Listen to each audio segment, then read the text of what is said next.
ঈমান আনার পর একজন মুসলমানের সবচেয়ে বড় দায়িত্ব হল নিয়মিত 5 ওয়াক্ত নামাজ যথাসময়ে আদায় করা।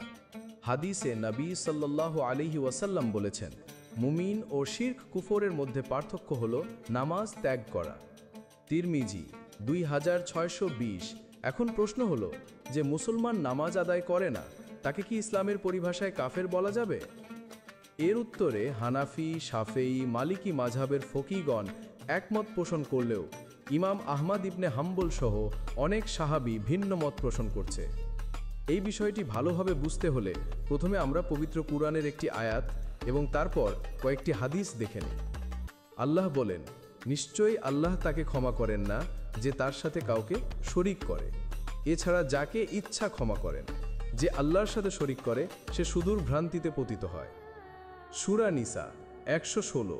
হযরত আবু যর গিফারী রাদিয়াল্লাহু আনহু থেকে একটি দীর্ঘ হাদিসে এসেছে, রাসূল সাল্লাল্লাহু আলাইহি ওয়াসাল্লাম ইরশাদ করেন, যে ব্যক্তি বলে আল্লাহ ছাড়া কোনো মাবুদ নেই, তারপর সে উক্ত অবস্থায় ইন্তেকাল করে, তাহলে সে জান্নাতি হবে। আমি বললাম, যদি সে জিনা করে এবং চুরি করে তাহলেও? রাসূল বললেন, যদিও সে জিনা করে বা চুরি করে। আমি আবার বললাম, যদি সে জিনা করে এবং চুরি করে তাহলেও? রাসূল বললেন, যদিও সে জিনা করে বা চুরি করে। আমি 3 বার বললাম, তখন চতুর্থবার রাসূল সাল্লাল্লাহু আলাইহি ওয়াসাল্লাম বললেন, যদিও আবু যরের নাক কুঞ্চিত হয় তবু। মুসনাদে আহমদ 21466।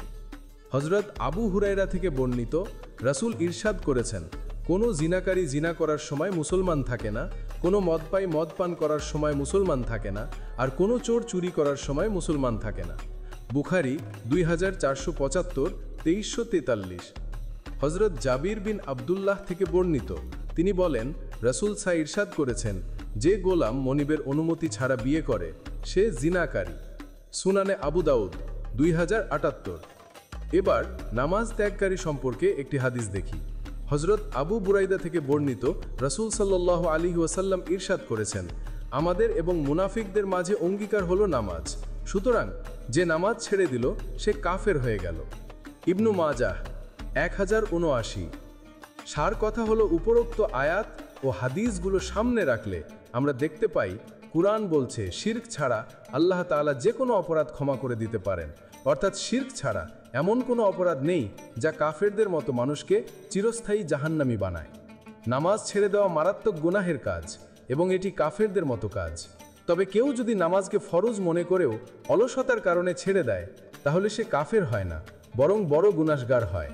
আবার কেউ যদি নামাজকে ফরজ নয় মনে করে ছেড়ে দেয় অথবা নামাজকে তাচ্ছিল্য করে ছেড়ে দেয় তবে সে নিঃসন্দেহে কাফের হয়ে যায়। যেমন চতুর্থ হাদিসে গোলামকে জিনাকারী বলা হলেও তার উপর জিনার সারেই শাস্তি প্রয়োগ হয় না, বরং ধমক ও গর্হিততা প্রকাশের জন্য একে জিনা বলা হয়েছে। একইভাবে নামাজ ছেড়ে দেওয়াকে কাফেরের সাথে তুলনা করা হয়েছে, কিন্তু তার মানে এই নয় যে সে চিরস্থায়ী জাহান্নামী কাফের হয়ে গেছে। যদি তাই হতো তাহলে নামাজ ছেড়ে দেওয়া ব্যক্তির জন্য জান্নাতে প্রবেশ নিষিদ্ধ হওয়ার কথা স্পষ্টভাবে বর্ণিত থাকত, অথচ তা নেই। বরং আল্লাহ ও রাসূল সাল্লাল্লাহু আলাইহি ওয়াসাল্লাম স্পষ্টভাবে জানিয়ে দিয়েছেন, শিরক ছাড়া অন্য যে কোনো গুনাহ আল্লাহ তাআলা চাইলে ক্ষমা করতে পারেন। তাই নামাজ না পড়া নিঃসন্দেহে মারাত্মক গুনাহ, তবে কেবল অলসতার কারণে ছেড়ে দিলে সে কাফের হয় না। আল্লাহ তাআলা আমাদের সবাইকে এই ভয়াবহ গুনাহ থেকে হেফাজত করুন। আমিন।